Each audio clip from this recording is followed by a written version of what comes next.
The shootdown of a Chinese spy balloon and 3 additional unidentified objects in US and Canadian airspace has sparked a flurry of discussion about aliens, surveillance, and national defense. All were different, but they have a thing or two in common. Let's explore.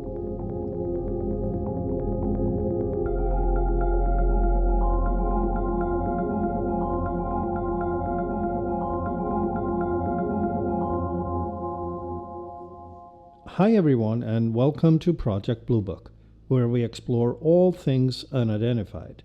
I am Thor, and thanks for tuning in.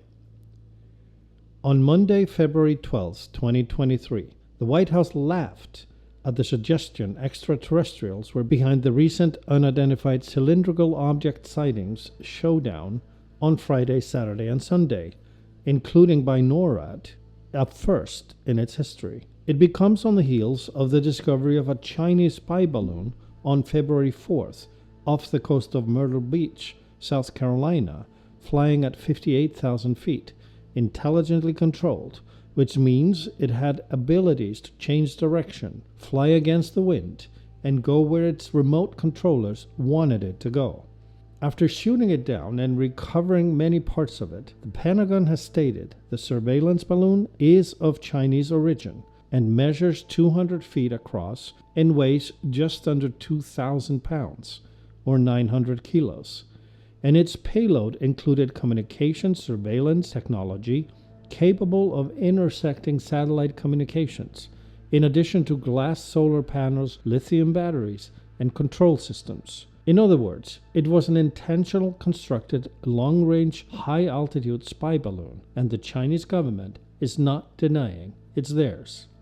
This drama is unfolding before our eyes against the backdrop of heightened tensions between the US and China, as China asserts influence as a global power, flexing its fast-rising technical capabilities.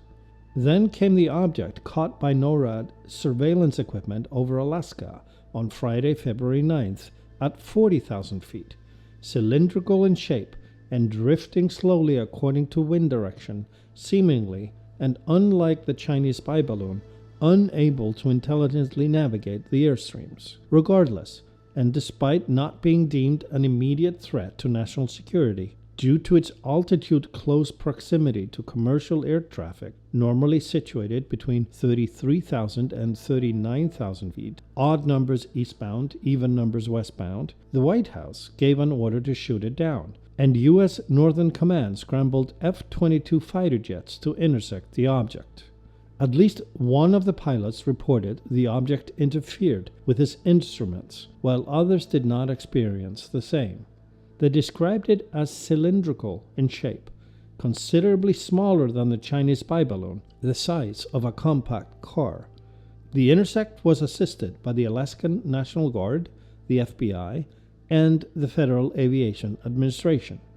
It was ultimately shot down in the northeastern part of Alaska, near Deerhorse and the Canadian border off of Prudhoe Bay and over the Beaufort Arctic Sea. They used a A-9X missile who got the job done without incident.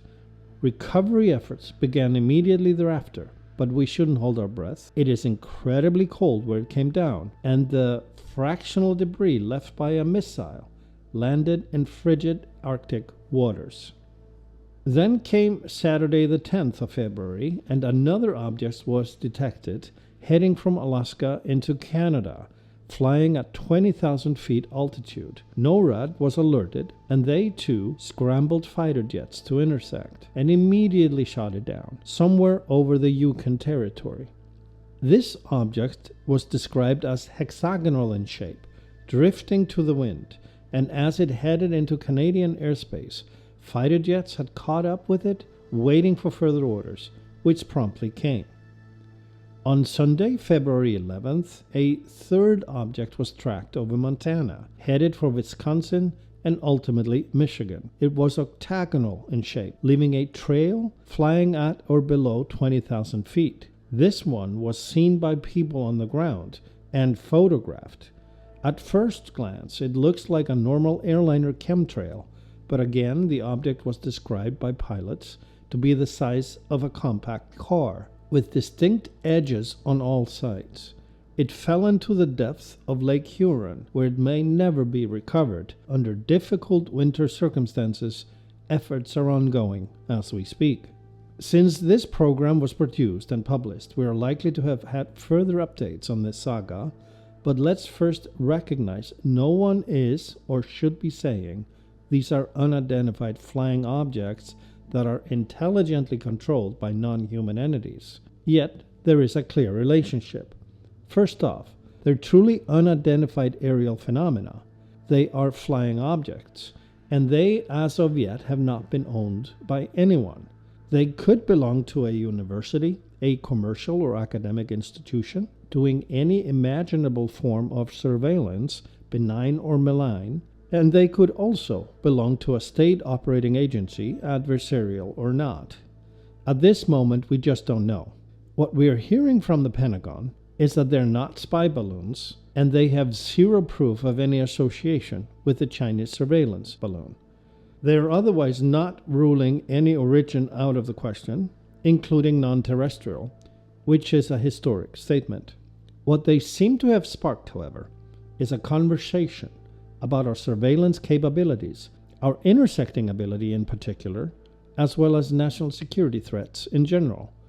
Spy balloons have been known to be flying over the U.S. for years, through multiple administrations, but this is the first time we shut one down and recovered its debris. And within days of the Chinese balloon being caught off the coast of South Carolina, we detect, intersect, and shoot down 3 more objects, seemingly unrelated in rapid succession. It's as if a filter has been removed from an entire system, and we're now seeing rapid reaction capabilities coupled with authorizations to defend our airspace with force against objects that don't seem to have means to avoid detection or self-defend against their own destruction. They were just floating when they met their fate. The White House has further promised the establishment of an interdepartmental agency to oversee the study of unidentified aerial objects, which will no doubt intersect and collaborate with the recently formed ARO, the All-Domain Anomaly Resolution Office, successor to the UAP task force, which succeeded ATIP, which makes this whole episode so interesting. Because the official disclosures of TikToks, spheres, cylindrical objects, and USOs we've witnessed in recent years were actually framed exactly the same way as this current spout of incidents, because we don't know what they are, we don't know their intentions, and we know they have infiltrated our airspace. They, by definition, do represent a national security threat. The genuine UAPs/UFOs that showed clear maneuverability and intelligent controls have also been framed a national security threat since ATIP. But that's as far as the comparison goes. The UAP TikToks, the sphere over Mosul, and so much more, are in a different category than these objects over Alaska. They weren't caught, they operated with impunity, and when detected by military aircraft or other defenses, outmaneuvered our capabilities with ease. They have technology that far exceeds capabilities we know humans to possess. They also display intelligence insights, demonstrating deeper infiltration of our communications and planning. As an example, the Nimitz TikTok parked itself at a future rendezvous point in the air during the Hornet jet's Navy exercise. It knew where they were going to go before they went there. This, to me, is perhaps the most disturbing aspect of the whole David Fravor TikTok incident of 2004, and not much talked about. These objects right now, even if they're the size of a Volkswagen drifting in the wind over Alaska, they're just not in that league. Senators are calling for increased funding for surveillance and intercept capabilities, which is great, but shooting them to smithereens with a missile is not the right approach. It prevents us from learning anything about them. We need capture technology. Let's also recognize surveillance, infiltration, and spying has been going on a much greater scale For a long time, through satellite communications, electronic infiltration, and internet communication spyware, the systematic hacking into our systems on a daily basis by multiple entities of commercial as well as state origin and interest.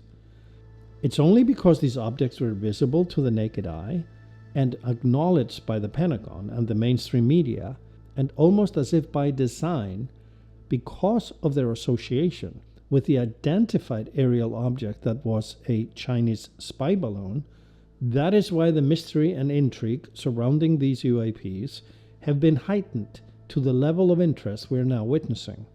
For the exploration and discovery of truth regarding unexplained phenomena, as long as we keep our diligence, all of that is good news.